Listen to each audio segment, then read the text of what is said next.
Hello, I'm Reverend Susanna Macomb, or some of my Christian Jewish couples affectionately call me Revi, which is like Rebbe and Reverend. And I am the author of this book. Can you see it? Bless This Child, a comprehensive guide to creating baby blessing ceremonies. And today, from my backyard in lockdown, I'd like to talk about Christian Jewish baby blessings, of which I've done hundreds, and they are so beautiful and meaningful. I've helped so many couples navigate sensitive issues. I've worked with the children of Holocaust survivors, the grandchildren of Holocaust survivors. I've done many Catholic Jewish ceremonies, Greek Orthodox, Jewish, Ukrainian Orthodox, Jewish, Protestant, Jewish, Baptist, Jewish, and Jewish families who, I remember one groom, he was raised Orthodox, and his parents almost didn't come to the ceremony, but then they came. So where there's great love, there's always a way. I get to know my couples with a questionnaire. I need to know all the sensitivities, the backgrounds, desires, and then I give them a customized menu of ceremonial elements that feature Christian and Jewish elements, and the language has been adapted so no one is offended. There's a way of honoring without dishonoring. It also includes very many personal elements, which I've developed. For example, if you choose godparents or spiritual mentors, they present a spiritual gift to the baby. And trust me, give people a little room. What they come through is just magnificent. Honoring of grandparents, blessing of the parents, and of course, blessing of the siblings, if there are siblings. I have prayers, blessings, quotes, readings that I've collected over 24 years. Many are in my book, the ones who allow me permission. Some I've written myself, that are universal, that come from all sorts of traditions or science, or, you know, they're completely non-denominational. And most of my couples choose a balance of traditional and non-traditional elements, and where we go on that spectrum is up to you. Because if I have 10, for example, Catholic Jewish families in front of me, none of them are the same. They have different beliefs, different needs, different situations. But I promise you that if you give it a thought, and you do it with great love and sensitivity, the ceremony is magnificent. I once had a Catholic grandfather come to me. We were doing a Catholic Jewish ceremony, and right beforehand he said to me, what is this, a baby blessing? What, you know? And I don't react with offense or defense. And at the end of it, his wife came to me and said, you know, my husband does not expound, but he said this was the most incredible ceremony of his life. And one of the reasons is we honored the grandparents, I think, and we made it so personal. Everybody collaborated. So there's always a way. You can give, you could do the Hebrew naming, and there are wonderful certificates, we can sign that. Sometimes the baptism is always so sensitive, but sometimes it is included, a traditional baptism, but that's rare. Sometimes, and I've done that, and we give a baptismal certificate, or you can do a universal baptism. We baptize this child, the child of God, a child of light, and a child of humanity. Or you could just do a blessing of water. So I offer 4 types of baptisms, including just the blessing of water, and including the very traditional, in the name of the Father, Son, Holy Spirit.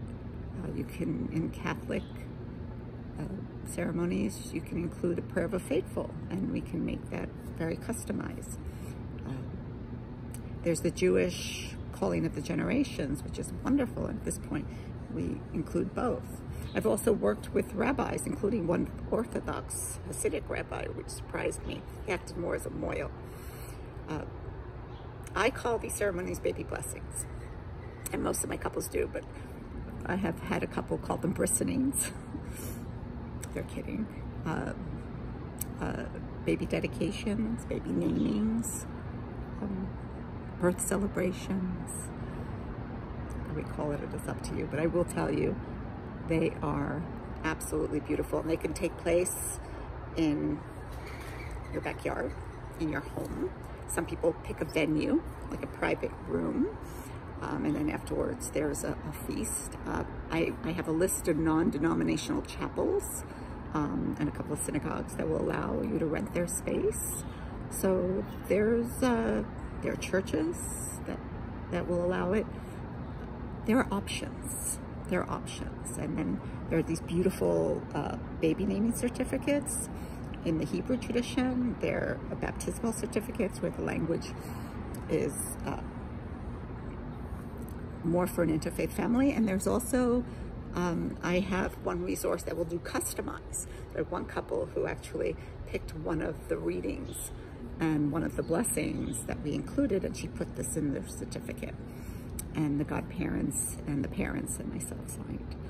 So I always ask, if possible, to have the ceremonies videoed, because the way I do a ceremony, it's for baby for life. So what the family's left with is a copy of the ceremony, which I give them, any certificates, a little note, a signed copy of my book, but also a video, and any spiritual gifts that were given either by the godparents or grandparents. And I say, get a beautiful blessing box. And then once this child grows, whether it's a rebellious teenager or is in their 20s, is sort of feeling a little lost, they can look back and see what their families prayed, wished for them, how much love they were surrounded by, and imagine having that when they're a parent themselves, how powerful that is. And I lace the words with the parents' words about what they hope, pray, dream, wish for their child, what this child means to them, what it has done for the family, what attributes they see even as an infant, because each infant seems to come in with a personality. The grandparents bless the child. And this is one of the reasons I asked that the ceremony be videoed, because let's face it, none of us are on this earth forever. So one day when grandparents no longer walk the face of the earth, they will have seen by a video their grandparents blessing them. So when this is all done from here, I mean, there's joy and tears, and it's just wonderful. It's just fun when we really make it beautiful down to small details. And again, it can be as simple or as creative as the family wants. So again, I am Reverend Susanna Macomb. You can look at me up. There's babyblessingceremonies.com. For the baby blessing, SusannaMacomb.com. And this is my book, Bless This Child, a comprehensive guide to creating baby blessing ceremonies. It has a wonderful menu of ceremony elements, actual ceremonies of families that I have worked with, different scenarios, including same faith, who wanted something more universal or interdenominational, and resources. So I hope it'll help you. There's always a way. With great love, there's always a way. So God bless you. Shalom. And rejoice in your differences. Bye-bye.